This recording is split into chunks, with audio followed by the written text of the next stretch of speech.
আমরা আজকে দেখব কিভাবে কম্পিউটারের স্ক্রিনে মোবাইল দেখা যায় এবং মোবাইলে যা কাজ করব তা সবই দেখা যাবে। তো আমরা প্রথমে কম্পিউটারে সার্চ বার এখানে থেকে স্টার্ট বার থেকে আমরা হচ্ছে সেটিংয়ে থেকে সিস্টেমে যাব।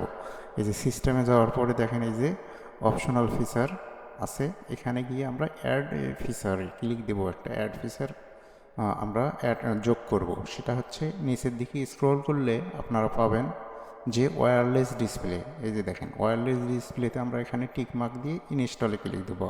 মোট কথা ওয়্যারলেস ডিসপ্লেটা ইনস্টল করে নিতে হবে। এই যে ইনস্টল হয়ে গেছে, এখানে দেখেন যখন ইনস্টল হবে তখন এখানে লেখা দেখাবে ইনস্টলড। ইনস্টলড হওয়ার পরে আমাদের যে কাজটা এখন করতে হবে, আমরা এখন এখান থেকে যাব এই যে projecting to this PC. Projecting to this পিসি যাওয়ার পরে দেখবেন যে এই যে এখন এখানে রেড মার্ক হয়ে আছে।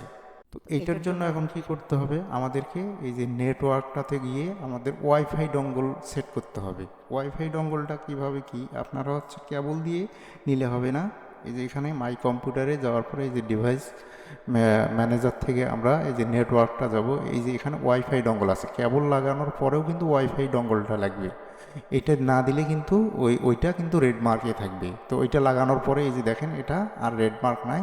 তারপরে হচ্ছে লঞ্চ দিস কারেক্ট অ্যাপ, এইটাতে ক্লিক দিলে এই যে আমাদের এটা কানেক্ট হয়ে যাবে। তাহলে আমার কম্পিউটারের কাজটা শেষ। এখন আমাদেরকে যেতে হবে হচ্ছে মোবাইলের স্ক্রিনে। তো এই যে মোবাইলের স্ক্রিনে আমরা চলে আসলাম। আসার পরে এখান থেকে আমরা এই যে নোটিফিকেশন বারটা আছে এটা আমরা স্ক্রল করে এই যে স্ক্রিন কাস্টে ক্লিক দিলে এই যে এই আমার কম্পিউটারের এই যে নেমটা দেখেন এখানে আসছে। এই যে 3 ডট মেনুতে গিয়ে এটা টিক মার্ক দিয়ে আনাবল করে নেব। এটা ক্লিক দিলে এটা কানেক্ট ধরে যাবে। অনেক সময় সেটিং আসতে পারে, সেটিংটা হাতে ক্লিক দিলেও হবে। এই যে হয়ে গেল, দেখেন কানেক্টেড হয়ে গেছে। এই যে স্ক্রিন আমার অলরেডি কম্পিউটারে, মোবাইলের কম্পিউটারে স্ক্রিনটা মোবাইলটা চলে আসছে কম্পিউটারে। তো আমাদের এই যে এখানে আমরা মোবাইলে এই যে এখন যা করতেছি তা আমরা এখানে দেখতে পাচ্ছি।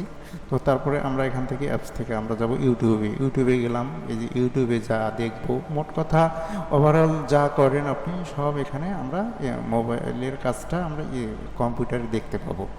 তো আমরা আবার যদি এটাকে ডিসকানেক্ট করতে চাই তাহলে কি করতে হবে, আবার সেম প্রসেসে আবার নোটিফিকেশন বারটাতে গিয়ে এখান থেকে আবার এই যে স্ক্রিন কাস্টটাতে ক্লিক দিলে ডিসকানেক্ট হয়ে যাবে। যে ডিসকানেক্ট হয়ে গেল, এই যে ইন্টারফেসটা আসলো। তো আমরা এটা মিনিমাইজ করে দিই।